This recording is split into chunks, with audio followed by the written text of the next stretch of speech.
En mi 70 cumpleaños, mi marido puso a otra mujer y 2 niños a mi lado y les dijo a nuestros invitados: esta es mi segunda familia, la que he estado ocultando durante 30 años. Mis hijas observaron con horror, pero yo simplemente sonreí, le entregué una caja y dije: lo sabía. Este regalo es para ti. Él la abrió y sus manos comenzaron a temblar. Antes de empezar, me haría muy feliz si se suscribieran a nuestro canal, le dieran al botón de me gusta y me dijeran en los comentarios de qué estado o país me están escuchando. Siempre me interesa saber dónde viven mis oyentes. Disfruten la historia. La mañana de mi 70 cumpleaños olía a café Ocioupi en Yirgacheffe recién hecho y a las petunias de mi jardín. Me desperté, como siempre, sin alarma, exactamente a las 6. El sol apenas había tocado las copas de los viejos nogales. Sus rayos oblicuos dibujaban largas líneas brillantes a lo largo del suelo del porche cerrado. Me encanta esta hora. El silencio sigue siendo espeso, intacto por el ajetreo del día. En estos momentos, se siente como si pudieras oír crecer la hierba. Me senté en la mesa que Langston construyó hace unos 40 años y miré mi jardín. Cada arbusto, cada macizo de flores, cada sendero sinuoso, todo fue imaginado y cultivado por mí. Esta casa, este refugio en las afueras de Atlanta, era mi sala de conciertos irrealizada. Hace mucho tiempo, en otra vida, yo era una arquitecta joven y muy prometedora. Tenía el proyecto de mis sueños ante mí, un nuevo centro de artes escénicas en el centro de Atlanta. Fui elegida y me dieron financiación completa. Recuerdo el olor del grueso papel de plano, el rasguño del lápiz de grafito dibujando las líneas de una futura maravilla de cristal y hormigón. Luego llegó Langston con su primera idea de negocio genial, maquinaria de carpintería de alta gama importada que se suponía que nos haría ricos. No teníamos el dinero y tomé una decisión. Liquidité la herencia destinada a mi sueño, a mi futuro, y se la di toda a él. El negocio se vino abajo en un año, dejando solo deudas. ¿Y yo? Me quedé aquí. En lugar de una sala de conciertos, construí esta casa, vertiendo todo lo que tenía en ella. Los restos de mi talento, toda mi fuerza, todo mi amor no gastado por la forma y la línea. Este hogar se convirtió en mi obra maestra silenciosa, una obra maestra que nadie, salvo yo, consideraba que lo fuera. Aura, ¿has visto mi polo azul? ¿El qué me queda mejor? La voz de mi marido me sacó de mis recuerdos. Langston estaba en el umbral, ya vestido con pantalones de vestir, frunciendo el ceño, centrado solo en sí mismo. Ni una palabra sobre mi cumpleaños. Ni una sola mirada al mantel de lino festivo que había sacado del armario el día anterior. 73 años. 50 años juntos. Para él, esto era solo otro jueves. En el cajón superior de la cómoda, lo planché ayer, respondí con calma sin darme la vuelta. Sabía que no notaría el nuevo mantel ni el jarrón de peonías que corté al amanecer. Dejó de notar esas cosas hace 3 décadas. Para él, yo era parte de la decoración interior. Conveniente, fiable, familiar. Como ese sillón, como esta mesa. La base, le encantaba esa palabra. Tú eres mi base, Aura, me decía a veces después de su tercera copa de coñac. No tenía idea de cuán acertado estaba. Sonó el teléfono. Mi hija mayor, Zora. Hola, mamá. Feliz cumpleaños, por supuesto. Oye, estamos atascados en un tráfico terrible camino a la casa. Es horrible. ¿Podrías empezar a sacar la comida, por favor? No queremos llegar y que no haya nada listo.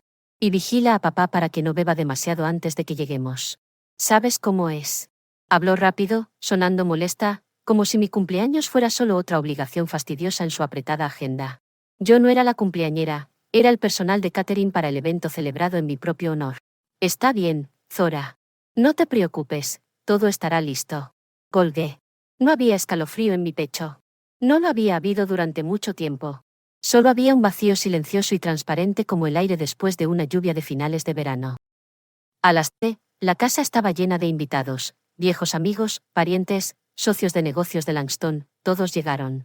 Todos dijeron palabras cálidas, ofrecieron flores y se deshicieron en elogios sobre mi cobler de melocotón y mi jardín. Sonreí, acepté felicitaciones y serví té dulce. Interpreté mi papel. El papel de la esposa feliz, madre y ama de esta gran y acogedora casa sureña. Un papel que había escrito y ensayado durante medio siglo. Langston estaba en su elemento. Se movía de grupo en grupo, dando palmaditas en la espalda a los hombres, ofreciendo cumplidos a las damas. Él era el centro de este mundo, el hombre a cargo. Hablaba de sus éxitos en el trabajo, el lucrativo trato que estaba a punto de cerrar. Decía, mi casa, mis árboles, y nadie lo contradecía. Nadie sabía que esta casa, al igual que nuestro condominio en Buckhead y todos nuestros ahorros, había sido registrada solo a mi nombre por insistencia de mi sabio padre. Era mi fortaleza silenciosa e invisible, mi último. Llegó Anise. Fue la única que me abrazó, no solo por las apariencias, sino realmente fuerte. Me miró a los ojos y preguntó en voz baja, «Mamá, ¿estás bien?» «Estoy bien, terroncito de azúcar», sonreí. Ella asintió, pero su mirada contenía un rastro de ansiedad. Anise siempre sintió más que los demás. Durante mucho tiempo, había mirado a su padre con una desaprobación tranquila y fría que él, en su autoabsorción, simplemente no notó. En el momento que había estado esperando y temiendo durante todo un año. Langston tomó una copa de champán y la golpeó con un cuchillo, pidiendo silencio. Los invitados se callaron, anticipando un brindis. Estaba de pie en el centro del césped, alto, todavía apuesto a los 75, con sienes canosas y la postura de un hombre convencido de su derecho a todo. «Amigos, familia», comenzó en voz alta con una pausa teatral. «Hoy celebramos el cumpleaños de mi querida Aura, mi roca, mi fiel compañera». Me miró y en sus ojos no vi nada más que autosatisfacción. «Pero hoy quiero hacer algo más que solo desearle lo mejor.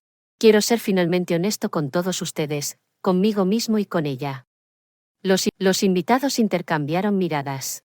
Yo me quedé inmóvil sintiendo docenas de ojos curiosos sobre mí. Anise se congeló a mi lado. Su mano encontró la mía. «Amigos», continuó Langston, con su voz temblando por un triunfo mal disimulado. «Durante 30 años, he vivido 2 vidas, y hoy, quiero hacer las cosas bien». Le hizo una señal a alguien que estaba cerca de la. Una mujer de 50 años salió al círculo de luz, bien arreglada con una mirada dura y calculadora. La reconocí. Renata. Una vez había sido mi subordinada en la firma de arquitectura. Detrás de ella estaban 2 jóvenes, un chico y una chica, con rostros igualmente confundidos y desafiantes. Langston se acercó a ellos, puso un brazo alrededor de los hombros de Renata y la condujo directamente hacia mí. «Aura es tan estable», dijo, mirando por encima de mi cabeza a los invitados. «Tan estable que, resulta, pude construir no solo una, sino 2 casas sobre ella. Esta base nos ha apoyado a todos. Así, por favor, den la bienvenida a mi verdadero amor, Renata, y a nuestros hijos, Keyon y Olivia. Es hora de que todos mis éxitos sean compartidos por toda mi familia».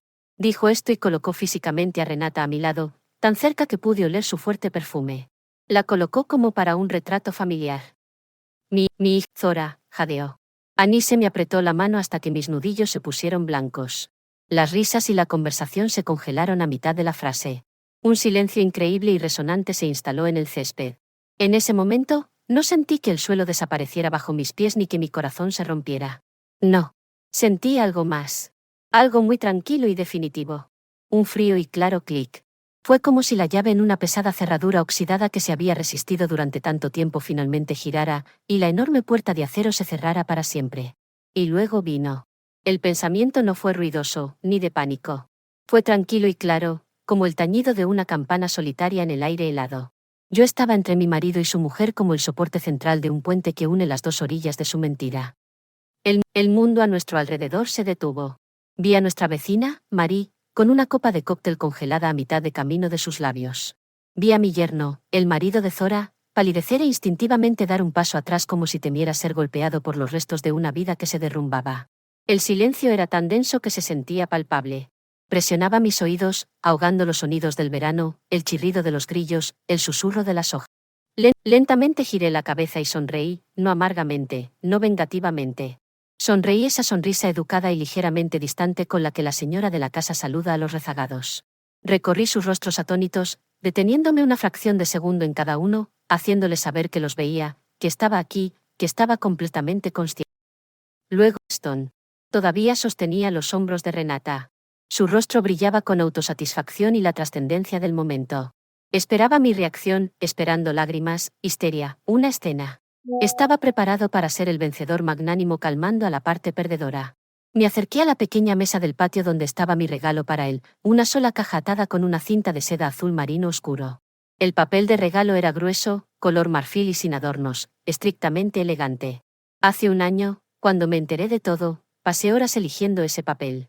Era importante para mí que todo fuera impecable. Recta. Era ligera, casi ingrávida. Volví a Langston, que me miraba con confusión.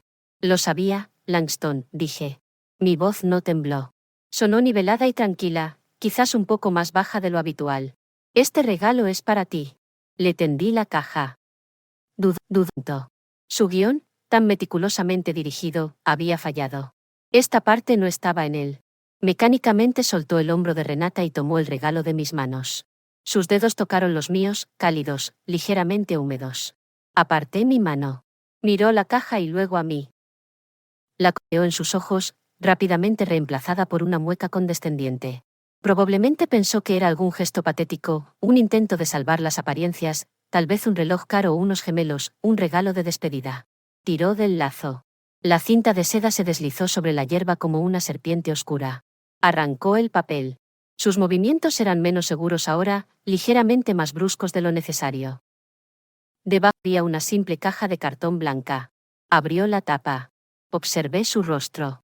Adentro, en el vacío donde solía estar mi corazón, nada se agitó. Yo era una espectadora de primera fila en una obra cuyo final conocía de memoria. Miró. En el fondo de la caja, sobre un forro de satén blanco, había una sola y simple llave de casa. Una llave estándar estadounidense con olor a pintura nueva. Y junto a ella, una hoja de papel grueso doblada en cuartos. Langston la sacó y la desdobló. Observé sus ojos recorrer las líneas. Primero rápido, luego más lento, como si tropezara con cada palabra. Yo conocía esas palabras de memoria. Había ayudado a mi abogado a redactarlas. Aviso de terminación de matrimonio debido a infidelidad conyugal a largo plazo basado en documentos de propiedad exclusiva. Por la presente, notificamos la congelación inmediata de todas las cuentas y activos conjuntos. Orden de cese y desistimiento. Acceso a la propiedad ubicada en las siguientes direcciones. 1. Decatur Street, Atlanta, GA, la casa. 2. El condominio Buckhead, Atlanta, GA, el apartamento. Su mano, la que sostenía la hoja, fue la primera en temblar. Un temblor fino, casi imperceptible, que viajó hasta su hombro. Luego su mano derecha comenzó a temblar también. El papel crujió en su agarre como una hoja de otoño en el viento. Me miró. La autosatisfacción se había ido. El triunfo se había desvanecido. Quien me miraba ahora era un hombre envejecido y confundido con el rostro ceniciento. En sus ojos no había ni ira ni dolor, solo puro desconcierto animal. Fue como si hubiera estado caminando sobre terreno sólido y confiable toda su vida y de repente se abriera bajo sus pies en un abismo. Trató de decir algo, abrió la boca, pero solo se escapó un jadeo bajo y ronco. Miró el papel de nuevo, luego la llave, luego a mí. Buscó una respuesta en mi rostro, una pista, una señal de que esto era algún tipo de broma cruel y ridícula. Pero mi cara era una máscara, tranquila, impenetrable. Había 50 años aprendiendo a ocultar mis verdaderos sentimientos. 50 años construyendo esta fachada, esta base, como le gustaba llamarla. Y hoy, esa fachada se mantuvo. Detrás de ella, no había nada. Ni dolor, ni amor, ni piedad. Solo libertad fría y resonante. Renata a su lado, no entendía nada. Miró nerviosamente el rostro cambiante de Langston. Langston, ¿qué pasa? ¿Qué es eso?, susurró, tratando de mirar el documento. Él no respondió. Simplemente se quedó allí mirándome. Y su mundo, tan cómodo, tan seguro, construido sobre mi vida, mi dinero y mi silencio, se estaba colapsando en vivo frente a todos sus amigos y familiares. Luego, muy lentamente, me giré hacia Anise, mi niña, mi único ancla verdadero. Me estaba mirando y sus ojos estaban llenos de lágrimas, no de lástima, sino de orgullo. Ella lo entendió todo. Le di un pequeño asentimiento y dije lo suficientemente alto para que ella oyera: «Es hora». Ella apretó mi mano más fuerte.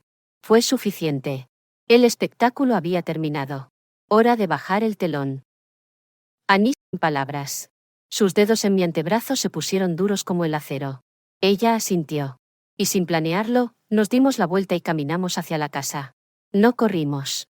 Caminamos con paso firme y con dignidad, alejándonos de la escena congelada en el césped.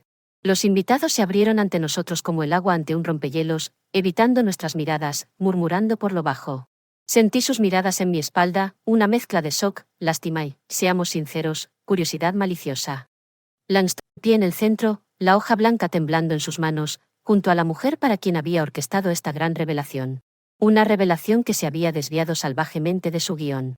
Gritó algo tras nosotros. Mi nombre, creo. Pero el sonido de su voz se ahogó en el silencio espeso y viscoso que había caído sobre mi jardín. Ya no tenía poder sobre mí. Incluso su voz era ajena. Entrada. Me detuve en la sala de estar y, girando hacia la puerta que daba al porche, dije lo suficientemente fuerte para que se oyera afuera: queridos amigos, gracias a todos por venir a compartir este día conmigo. Lamentablemente, la celebración ha terminado. Por favor, siéntanse libres de terminar el cobler y tomar una copa. Todo lo mejor. Eso fue todo. Un simple anuncio educado. Sin explicaciones. Sin drama. Comencé tranquilo y apresurado. Escuché voces amortiguadas, pasos apresurados en la grava, el sonido de motores de autos que arrancaban. Nadie entró a despedirse. Nadie se atrevió a mirarme a los ojos. 10 meses. Todo lo que quedaba en el jardín eran platos abandonados, vasos medio vacíos y flores pisoteadas en el césped. Vi a Langston, finalmente reaccionando, agarrar el brazo de Renata y arrastrarla hacia la puerta. Sus movimientos eran bruscos, de enojo. Prácticamente la arrastró a ella y a sus hijos confundidos detrás de él, tropezando, mirando hacia la casa con una expresión de pura rabia animal en su rostro. Ya no era el amo de la casa. Era un paria. Cuando el silencio de la noche volvió al vecindario, Annie se vino y me abrazó. Está bien, cariño, dije, acariciándole el pelo. Todo está exactamente como debería haber sido. ¿Me ayudas a recoger la mesa? Y empezar. En silencio. Recogimos los platos sucios, doblamos los manteles y sacamos la basura. Este trabajo familiar y monótono era tranquilizador. Cada gesto era intencional. Cada movimiento conocido. Lavé los vasos, los mismos finos de cristal de Bohemia que recibimos como regalo de bodas. El agua lavó las marcas de labios extraños, de vino extraño. Sentí que, junto con la suciedad, se estaba lavando algo más. 50 años de una telaraña pegajosa que había confundido con lazos familiares. Annie se ha mirado, ocasionalmente lanzándome miradas preocupadas. Ella esperaba que me derrumbara, que llorara, que gritara. Pero yo estaba tranquila. Dentro de mí estaba en silencio y vacío. No había dolor, ni resentimiento, solo un masivo alivio frío. Fue como si hubiera cargado un peso insoportable sobre mis hombros toda mi vida y ahora, por fin, lo hubiera soltado. Terminamos. La casa estaba limpia y tranquila de nuevo, mía. Preparamos un té de menta del jardín. Nos sentamos en el porche envueltas en mantas y observamos el oscuro cielo estrellado. Entonces el celular, que estaba sobre la mesa, vibró de forma brusca, perturbando la paz de manera discordante. Annie se lo cogió. El nombre de Langston parpadeó en la pantalla. La llamada se cortó y un segundo después llegó una nueva notificación de correo de voz. Annie se me miró interrogativamente. Asentí. Puso el altavoz y la voz destrozó el silencio de la noche, distorsionada por la rabia, rompiéndose en un susurro. Aura, ¿qué clase de circo armaste? Tú, me humillaste delante de todos. ¿Es esta tu pequeña rabieta, tu pequeña venganza? ¿Estás completamente senil en tu vejez? Estoy tratando de pagar un hotel y mis tarjetas están bloqueadas. Mis tarjetas. ¿Entiendes lo que has hecho? Se ahogaba en su furia. De fondo, escuché la voz apaciguadora de Renata. Langston, cálmate. No hables así. ¿Qué no? Chilló. Me dejó sin un centavo. Aura, no sé qué tipo de crisis de la mediana edad estás teniendo, pero te doy hasta la mañana. Hasta mañana para que vuelvas a encenderlo todo. Llama al banco y di que fue un error, una broma ridícula. De lo contrario, te juro que te arrepentirás. ¿Me escuchas? Lo lamentarás amargamente. Reacciona antes de que sea demasiado tarde. Él mentó. Nos quedamos sentadas en silencio por un tiempo. Incluso los grillos parecían haberse detenido. Annie se me miró. Su rostro estaba tenso. Mamá. Lenta taza de té que se estaba enfriando. Mis dedos estaban firmes. Di un sorbo. El sabor a menta era fresco y limpio. Todavía no entiende, dije. Él y Renata. Piensan que esto es un ataque. Una rabieta de mujer. Un farol cómico y tonto que terminará por la mañana cuando recupere el sentido. No vieron el plan, la preparación, o la furia fría que se acumuló en mí durante un año y se convirtió en hielo. Solo vieron lo que querían ver, una esposa envejecida e injuriada que se atrevió a montar una escena. Todavía se consideran a cargo. Miré. Sus ojos tenían la misma pregunta que la voz de Langston. ¿Y ahora qué? Puse la taza sobre la mesa. El sonido de la porcelana sobre la madera fue el único sonido esa noche. Tengo una reunión con mi abogado a las 10 de la mañana, dije en voz baja. Quiero que vengas conmigo. Mi voz era firme. No había dudas dentro de mí. El grito furioso de mi marido grabado en mi correo de voz no me asustó. Solo fortaleció mi determinación. Así como un herrero sumerge metal al rojo vivo en agua fría para endurecerlo, así sus palabras convirtieron mi voluntad en acero. El viaje la mañana siguiente fue silencioso. Annie se conducía, agarrando el volante con fuerza, con la mirada fija en la carretera. Miré por la ventanilla el paisaje suburbano de Georgia que pasaba a toda prisa, pero no lo vi. Solo vi su rostro, desconcertado, enrojecido por la ira, contorsionado por la incomprensión. Todavía creía que esto era un error mío, algo que podía cancelarse como un pedido equivocado en un restaurante. No se dio cuenta de que ayer no fue el principio, sino el final. El punto final hacia el que había estado trabajando durante todo un año. La oficina de Victor Bryant estaba en un antiguo edificio de Atlanta, cerca de Peachtree Street. Una pesada puerta de caoba, el aroma a colonia cara y libros antiguos. Victor Bryant mismo era un hombre que encajaba con su oficina. Sólido, mayor, con una mirada atenta e inescrutable. Había trabajado con mi padre, por eso lo busqué. Sabía que podía confiar en él. Nos recibió en la puerta, nos condujo a una mesa grande y nos ofreció café. Declinamos. Bien, comenzó cuando nos sentamos, hablando en un tono uniforme y profesional. Como acordamos, todos los avisos iniciales han sido enviados, y las cuentas y activos están congelados. El proceso se ha iniciado. Langston o sus representantes se han puesto en contacto con usted. Hubo un... respondí con calma. Amenazas y acusaciones de histeria. Victor Bryant asintió como si esto fuera exactamente lo que esperaba. Eso es predecible. Todavía no ha comprendido la seriedad de la situación. Sigue jugando su juego familiar donde él es el jefe, pero eso cambiará pronto. Hizo una pausa, juntando las manos sobre la mesa. Su mirada se endureció. Ahora los procedimientos estándar. Pero hay algo más. Cuando vino a verme por primera vez, por costumbre y respeto a la memoria de su padre, sentí que era necesario realizar una verificación adicional más profunda, solo como precaución. Necesitaba entender a qué nos enfrentábamos, y mis temores, lamentablemente, se justificaron. Más aún. Abrió un armario y sacó una carpeta delgada. La colocó frente a mí. No había etiquetas en la carpeta. Estoy obligado a informarle de algo extremadamente desagradable. Esto va más allá de su infidelidad. Habla de una acción calculada y premeditada dirigida personalmente contra usted. Anise se tensó, su mano apoyada en la mía. Yo no me moví. Solo me quedé mirando la carpeta. ¿Qué es?, pregunté. Víctor la carpeta y deslizó varias hojas hacia mí. Esta es una copia de una petición presentada por su marido hace 2 meses ante la Unidad de Salud Conductual del Condado. Una solicitud oficial de una evaluación psiquiátrica obligatoria con respecto a su competencia. El tiempo. Escuché a Anise jadear a mi lado, pero yo simplemente me quedé mirando el documento. Un formulario oficial, texto mecanografiado, y debajo, la familiar firma extendida de Langston. Este es el primer paso legal, continuó la voz desapasionada del abogado, sonando como si viniera de lejos. Necesario para que una persona sea declarada incompetente y obtener la tutela sobre ella y, en consecuencia, plena autoridad para administrar todos sus activos. Cogí. Era una lista de los llamados síntomas que mi marido supuestamente había observado. Comencé a leer. Frecuentemente extravía artículos personales. No puede recordar dónde colocó sus gafas, llaves o documentos, lo que sugiere una pérdida progresiva de la memoria a corto plazo. Recordé haber buscado mis gafas de lectura hace una semana solo para encontrarlas encima de mi cabeza. Anise y yo nos habíamos reído. Exhibe desorientación en la vida diaria, confunde artículos básicos de despensa como sal y azúcar, lo que puede suponer un peligro para ella misma y para los demás. Una vez, distraída, puse sal en el azucarero. Lo noté un minuto después y lo arreglé. Langston había bromeado, trabajando demasiado, mamá. No estaba coleccionando. Muestra signos de aislamiento social y apatía, se niega a reunirse con amigos, pasa largos periodos sola en el jardín y conversa con plantas, lo que puede indicar un desapego de la realidad. Mi jardín, mi único santuario, mis horas tranquilas entre las peonías y las rosas cuando podía respirar. Incluso convertido en un síntoma de enfermedad, un arma contra mí. Seguí leyendo. Cada línea era veneno.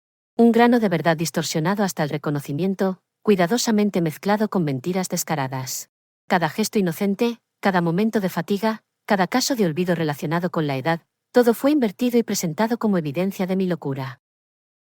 Mis manos en la superficie pulida de la mesa no temblaron, pero sentí que el calor se drenaba de las puntas de mis dedos. Primero uno, luego el otro. El frío se arrastró lentamente hasta mis palmas, mis muñecas. Fue como si mi sangre se estuviera retirando, dejando un vacío helado. Levanté por la ventana. La vida estaba en pleno apogeo más allá del grueso cristal. La gente se apresuraba a hacer sus cosas. Los coches se arrastraban en el tráfico. El sol brillaba. Pero por un breve momento, todo ese día ruidoso y ajetreado de Atlanta se congeló para mí. Los sonidos se desvanecieron. Un silencio de vacío absoluto cayó. Y en eso lo entendí. Esto no era solo infidelidad. La infidelidad es la traición al amor. Pero esto era otra cosa, una destrucción completa, fría y calculada. No solo quería irse con otra mujer.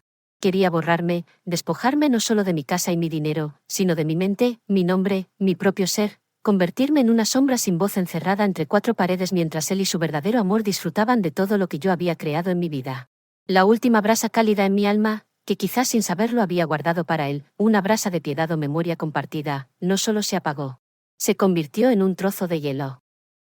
Lentamente documento sobre la mesa, apilándolos pulcramente. Miré a Víctor Bryant, luego al rostro pálido y asustado de Anise. Gracias, Víctor, dije. Mi voz era tan firme como antes, pero algo en ella había cambiado, algo permanente. La imagen está completa ahora. ¿Cuáles son nuestros próximos pasos? Víctor, la eficiencia fría y pulida de un cirujano que estirpa un tumor. Mientras Anise y yo volvíamos a casa, sus mensajeros ya estaban entregando avisos por todo Atlanta. Sus asistentes ya estaban llamando a los bancos. El mecanismo que había preparado durante tanto tiempo y tan minuciosamente se puso en marcha con un simple asentimiento en su oficina. El primero, como me dijo Víctor más tarde, encontró a Langston donde menos lo esperaba, desayunando en un hotel caro. Él y Renata probablemente seguían discutiendo mi ridículo arrebato, planeando cómo aceptarían magnánimamente mi arrepentimiento. En ese momento, un hombre con un traje elegante se acercó a su mesa y silenciosamente colocó un sobre grueso frente a Langston. Dentro no solo había papeles de divorcio. Había una orden judicial oficial que le prohibía acercarse o contactarme, excepto a través de abogados, y un mandato separado que le prohibía entrar en cualquier propiedad registrada a mi nombre. Puedo imaginarlo leyéndolo. Como la mueca condescendiente se deslizó de su rostro, reemplazada por manchas carmesí de ira. Probablemente arrugó el papel, lo tiró al suelo, gritando sobre extralimitación y como la mitad de todo era suyo. Todavía lo creía. Creía que 50 años en mi vida le daba automáticamente derecho a todo lo que había ganado, construido y ahorrado. El siguiente realidad contra la que se estrelló como una ola contra una roca. Condujeron hasta el condominio de Buckhead. Probablemente tenía la intención de montar una escena, derribar la puerta y demostrar quién estaba a cargo. En su lugar, simplemente se quedó en el rellano, pinchando inútilmente su llave en la cerradura nueva y brillante. Su llave ya no encajaba. Podía llamar, golpear o gritar. La puerta permaneció en silencio. Esa puerta, que había elegido hace 30 años, tapizada en cuero oscuro, ahora le era ajena, una barrera insuperable. Yo estaba este tiempo. Llegó un cerrajero, un hombre mayor y taciturno. Trabajó rápida y silenciosamente. Con golpe y raspado, quitó las viejas cerraduras de la puerta y la entrada principal, la verdadera música de la liberación. Esto no era venganza. Era desinfección. Estaba limpiando mi hogar de inmundicia. El último golpe humillante lo esperaba en la calle, frente al condominio. Mientras él, exhausto y enojado, estaba a punto de irse para idear un nuevo plan, vio un camión de remolque acercarse a su coche. El reluciente SUV negro que le había regalado por su gran cumpleaños hace 3 años. 2 trabajadores con chalecos naranjas engancharon eficientemente el vehículo y comenzaron a levantarlo a la plataforma. Langston se abalanzó sobre ellos agitando los brazos, gritando algo sobre propiedad privada, pero el capataz le entregó silenciosamente el papeleo. Un aviso oficial de devolución de la propiedad a la dueña legítima. Mi nombre estaba en el papel, Aura Sade Holloway, dueña. Me Renata en ese momento. Estaba parada cerca en la acera, viendo cómo el símbolo de su seguridad, su estatus, se alejaba lentamente hacia lo desconocido. Las tarjetas bloqueadas son un inconveniente. Los papeles de divorcio son un escándalo. Una puerta cerrada es un insulto. Pero cuando tu coche es remolcado justo enfrente de ti, cuando te quedas en una acera de Atlanta sin dinero, sin hogar y sin transporte, ahí es cuando llega la comprensión. En ese estoy segura de que su condescendencia se convirtió en miedo. Miró a su hombre, que gritaba inútilmente tras el camión de remolque, y entendió. Entendió que no estaban tratando con una anciana ofendida y llorosa, no con una víctima que podía ser calmada y engañada. Se habían topado con algo frío, silencioso y absolutamente metódico. Una verduga tranquila que no gritaba ni amenazaba, sino que simplemente, paso a paso, cortaba todo lo que los conectaba con su mundo familiar. Él, supongo, llegó más tarde esa noche. Ese pánico animal pegajoso de una persona que de repente se da cuenta de que no tiene nada. Probablemente estaban sentados en alguna habitación alquilada barata en casa de un pariente lejano y Langston seguía despotricando, prometiendo demandar a todos, castigar, arreglar las cosas. Y ella, más pragmática, más inteligente, simplemente estaba sentada allí, atando cabos. La casa es de ella. El condominio es de ella, las cuentas son de ella, el coche es de ella. Todo a lo que estaban acostumbrados, todo lo que consideraban suyo por derecho, resultó ser un espejismo, polvo. Habían construido sus vidas durante 30 años sobre su base, sin molestarse nunca en verificar a quién pertenecía esa base. Sus gritos solamente fueron escuchados por los vecinos, los de él llenos de rabia e impotencia, los de ella llenos de miedo y acusación. Dijiste que todo estaba bajo control. Prometiste que ella no podía hacer nada. Deberíamos haber actuado antes, Langston, con los médicos, con la evaluación. No cumpleaños. Perdieron hace 2 meses cuando él puso su firma en esa petición. Él mismo me entregó el arma. Él mismo me mostró que esto no se trataba de amor o rencores. Se trataba de supervivencia, y yo acepté las reglas de esta guerra. Una llamada de Anise tarde esa noche confirmó mis pensamientos. Su hermana mayor, Zora, la había llamado completamente entre lágrimas, histérica. Papá llamó, sollozó en el auricular. Estaba gritando que mamá se había vuelto loca, que la estás manipulando, que lo echó a la calle, lo dejó sin nada. Anise, ¿qué está pasando? Tenemos que hacer algo. Es nuestro padre. Anise le respondió con frialdad y firmeza, ¿dónde estabas, Zora? ¿Cuándo puso a su amante al lado de mamá en su propio cumpleaños? ¿Dónde estabas cuando la humilló delante de todos los invitados? Zora balbuceó algo incoherente sobre la necesidad de hablar. No puedes simplemente hacer esto. Ella, al igual que su padre, no vio la profundidad del asunto.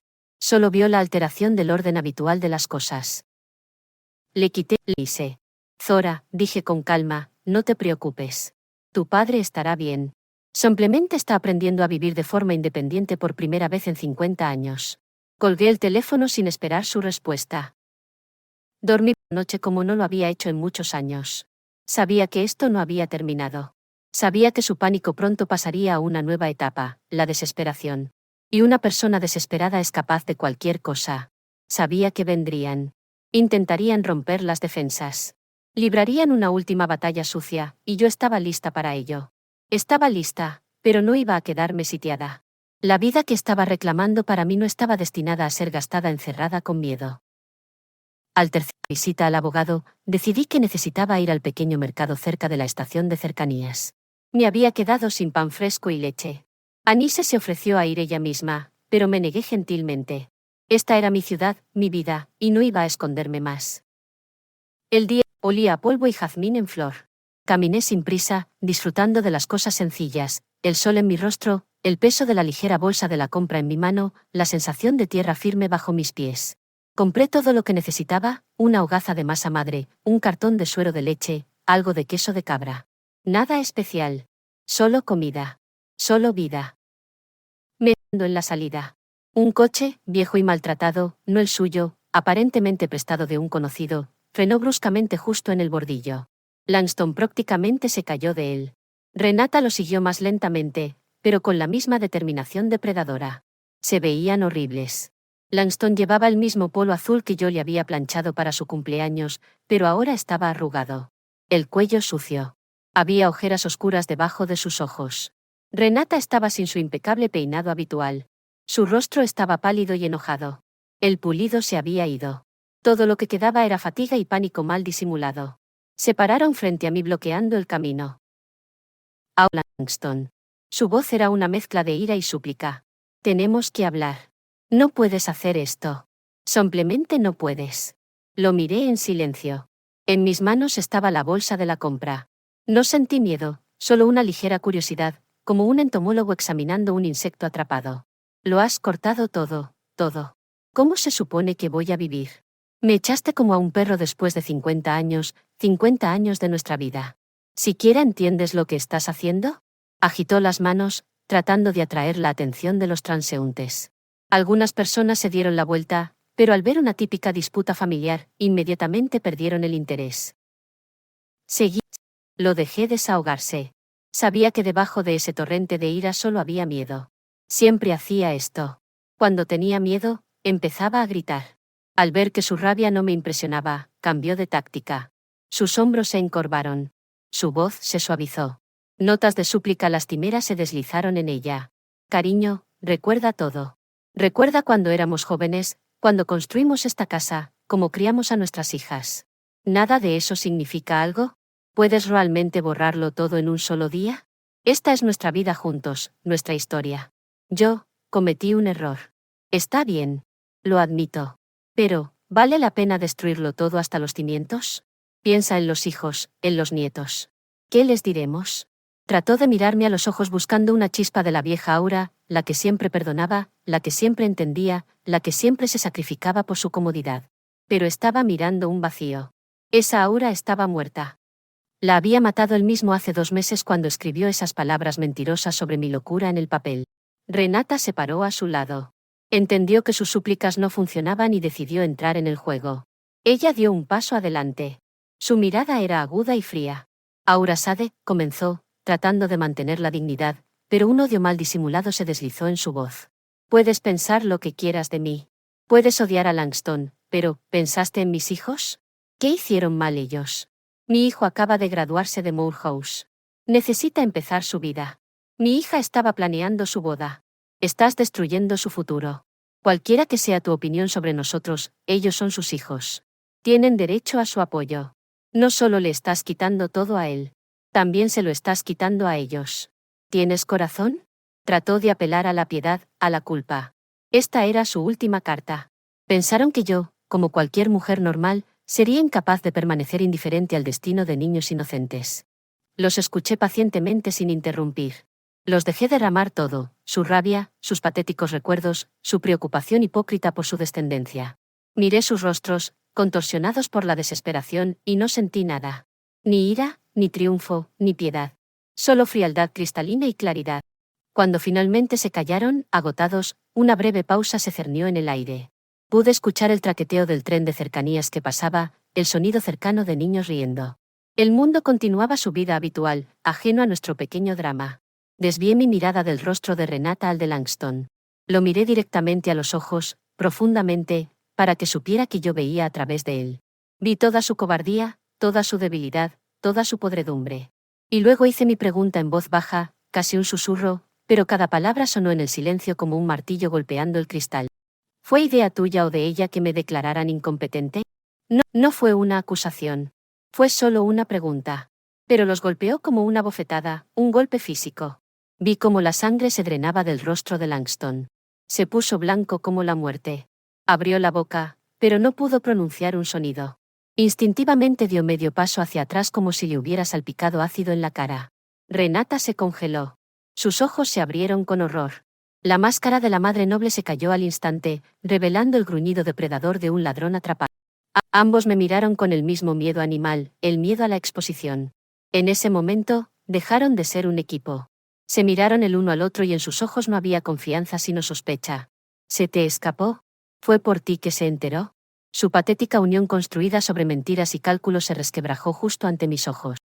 No esperé una respuesta. La respuesta estaba escrita en sus rostros.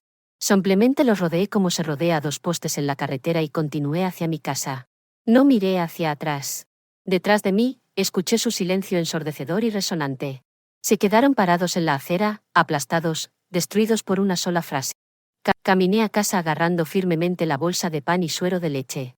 Y por primera vez en muchos meses, sentí que volvía no a una fortaleza, sino simplemente a casa. Su desesperación, como había predicho, tomó una nueva forma. Se convirtió en astucia, sucia, patética, pero predecible. 2 días después, Zora me llamó. Estaba llorando. Mamá, te lo ruego. Sollozó en el teléfono. Papá está destrozado. Está dispuesto a hacer cualquier cosa solo para hablar. El tío Elías está aquí. La tía Telma. Todos estamos muy preocupados. Reunámonos en mi casa. Todos juntos, tranquilamente como una familia. Por favor, mamá, por mi bien. Sabía que era una mentira. La reunión familiar era su último bastión, su intento final de montar una obra de teatro donde ellos eran las víctimas. Y yo era la anciana loca desviada por mi codiciosa hija menor. Estaban reuniendo una audiencia, un jurado de parientes cuyas opiniones aún podían influir. Está bien, Zora, dije con firmeza. Anise y yo iremos. ¿A qué hora? El alivio fue audible en la voz de Zora. No se dio cuenta de que no iba a una negociación. Iba a una ejecución. Llegamos al apartamento de Zora exactamente a las 7. Su lugar, generalmente tan ruidoso y acogedor, nos recibió con un silencio tenso y espeso. En la gran sala de estar, en los sofás y en los sillones, estaban sentados los parientes, el hermano de Langston, Elías, y su esposa, mi prima Thelma, y la familia de Zora. Todos nos miraron con la misma expresión de incomodidad y curiosidad ansiosa. Langston y Renata se sentaron en el centro, en el sofá principal. Estaban interpretando una tragedia. Él estaba encorvado, con las manos cubriendo su cabeza como un sufriente rey lear. Ella estaba a su lado con los ojos enrojecidos y una expresión lúgubre, ocasionalmente acariciando su hombro con simpatía. Ya habían trabajado la sala, contando su versión. Ahora era... Anise y yo nos sentamos en los sillones frente a ellos. Silenciosamente coloqué mi bolso en el suelo. Langston comenzó. Levantó la cabeza y tuve que reconocer su talento para la actuación. Un dolor genuino resonó en su voz. Ahora, familia, los reuní a todos porque se está desarrollando una tragedia, dijo lentamente, luchando por encontrar las palabras. Una terrible tragedia con mi esposa, con nuestra madre. No sé qué le pasó. Últimamente, se ha vuelto diferente, olvidadiza, sospechosa. Esconde cosas, habla sola. Sus acciones carecen de toda lógica. Lo que sucedió en su cumpleaños, lo que está haciendo ahora, no es ella. Es una enfermedad. Me miró con tanta simpatía que por un segundo uno podría creer su sinceridad. Lo entiendo. Es un shock, intervino Renata con una voz tranquila y temblorosa. Langston y yo no queríamos creerlo nosotros mismos. Intentamos ayudar, pero ella no escucha a nadie. Su paranoia crece cada día. Y lo peor de todo, hizo una pausa, lanzando una mirada rápida y venenosa a mi hija menor. Anise se está aprovechando de esto. Ella está volviendo a su madre contra todos, contra su padre, contra su hermana. La está manipulando para apoderarse de todos los activos. Estas cuentas congeladas. Los cambios de cerradura. Aura Sade misma nunca habría pensado en esto. Todo es Anise. Ella ha aislado a su madre y ahora está haciendo lo que quiere con ella. Tememos por ella. Solo queremos ayudarla antes de que sea demasiado tarde. Terminó y se apoyó en el hombro de Langston, fingiendo total impotencia. El silencio se cernió en la sala. Todos nos miraron a Anise y a mí. La tía Thelma miraba con lástima abierta. El hermano de Langston, Elías, frunció el ceño, claramente desconcertado. Zora miró al suelo avergonzada. Esperaba nuestra reacción, esperando excusas, lágrimas, gritos. Yo me quedé en silencio. Simplemente miré a Anise, y Anise entendió mi mirada. No levantó la voz. No discutió. Simplemente se inclinó, tomó la carpeta delgada del bolso a mi lado y la colocó sobre la mesa de café en el centro de la sala. El sonido del papel golpeando ligeramente la superficie lacada fue ensordecedor. Aquí, dijo Anise con calma y claridad. Tía Thelma, tío Elías, aquí está la petición que mi padre presentó hace 2 meses. Una solicitud para que mi madre fuera declarada incompetente. Detalla cómo habla con las plantas y confunde la sal con el azúcar. Abrió la carpeta. Los parientes se inclinaron. Elías tomó la hoja superior y comenzó a leer. Su rostro se alargó lentamente. Le entregó el papel a su esposa. La tía Thelma se puso las gafas. Langston se levantó de un salto. Eso es una falsificación. Anise, ¿de qué estás hablando? Hice eso por preocupación. Quería ayudar. Calma, dijo Anise en el mismo tono helado. Eso no es todo. Metió la mano en su bolso de nuevo y sacó una pequeña grabadora digital. La colocó junto a la carpeta. Hablas de paranoia y mi manipulación. Creo que es otra cosa. Durante los últimos 6 meses, sabiendo que algo no estaba bien, a veces encendía la grabadora cuando mi padre venía a visitarnos solo, supuestamente para ver a mamá. Hablaba mucho por teléfono. Pensaba que nadie podía escuchar. Ella, Ton. El rostro de Langston se puso tan blanco como el papel de la carpeta. Renata agarró el reposabrazos del sofá. Del pequeño altavoz salió una voz. Su voz, ligeramente distorsionada, pero absolutamente reconocible. Mensaje clip, view en Tire.